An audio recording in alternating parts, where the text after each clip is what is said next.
Roorkee water conclave Bharat के उत्तराखंड के रुड़की में द्विवार्षिक रूप से आयोजित होने वाला एक प्रतिष्ठित अंतर्राष्ट्रीय सम्मेलन है, जो कि IIT रुड़की एवं NIH रुड़की द्वारा संयुक्त रूप से आयोजित किया जाता है। ये प्रतिष्ठित कार्यक्रम जल संसाधन प्रबंधन पर वैश्विक चर्चा के लिए एक महत्वपूर्ण मंच के रूप में कार्य करता है, जो शोधकर्ताओं से लेकर नीति निर्माताओं तक विविध प्रतिभागियों को आकर्षित करता है। प्रोफेसर बेरिट अरहाइमर स्वीडिश मौसम विज्ञान एवं जल विज्ञान संस्थान के एक प्रतिष्ठित जल विज्ञानी तथा international association for hydrological sciences के अध्यक्ष हैं। वैश्विक जल चुनौतियों से निपटने में रुड़की जल कॉन्क्लेव जैसे सहयोगी मंचों की महत्वपूर्ण भूमिका पर जोर दिया गया। भारतीय प्रौद्योगिकी संस्थान रुड़की एवं NIH जैसे प्रतिष्ठान संस्थानों का गढ़ रुड़की जल संबंधी अनुसंधान एवं शिक्षा में उत्कृष्टता के प्रतीक के रूप में खड़ा है। इसको कर रहे हैं और 2020 में पहला हुआ था, फिर 22 में हुआ और ये 24 में। तो इस बार जो कॉन्फ्रेंस की थीम दी है उसका है कि responsible water management and circular economy.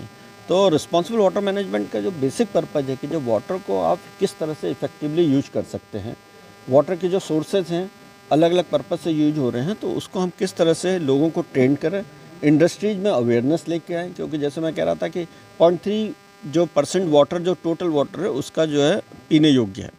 अगर हम इस तरह से उसको खर्च करते चले गए और हम अपने संसाधनों को, क्योंकि वही पानी पीने में भी यूज कर रहे हैं, वही पानी आप वॉशरूम में यूज करते हैं, वही पानी से टूथब्रश भी कर रहे हैं, और आप ये नहीं सोच रहे वो तो नीचे चला गया ड्रेन आउट होके। आपको ये कभी नहीं लोग सोचते हैं, क्योंकि उनको मिल रहा है। जिन लोगों को नहीं मिल रहा उनसे पूछिए।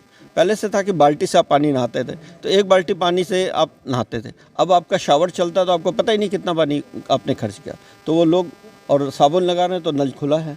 तो वो चीज़ें जो है एक सोसाइटी अवेयरनेस है। तो ये तो जो है कि हम ग्राउंड लेवल तक किस तरह से टेक्नोलॉजी, इसके अलावा इंडस्ट्रीज में हम किस तरह से कर सकते हैं, क्योंकि इंडस्ट्रीज बहुत सारा पानी यूज करती हैं, चाहे टैनरी हो, चाहे पल्प एंड पेपर हो, या छोटी छोटी MSME है, सब पानी यूज करती हैं। लेकिन वो पानी को अगर डिस्चार्ज करने के बजाय यूज करने के बाद डिस्चार्ज कर देती है, उसको ट्रीट करना फिर से यूज कर लें।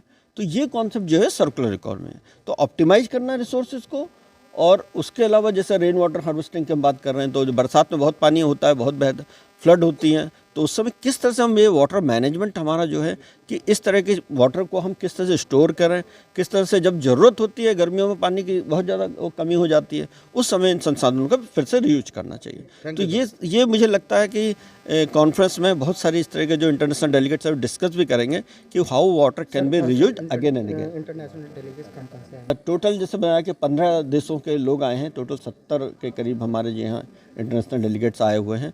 तो वो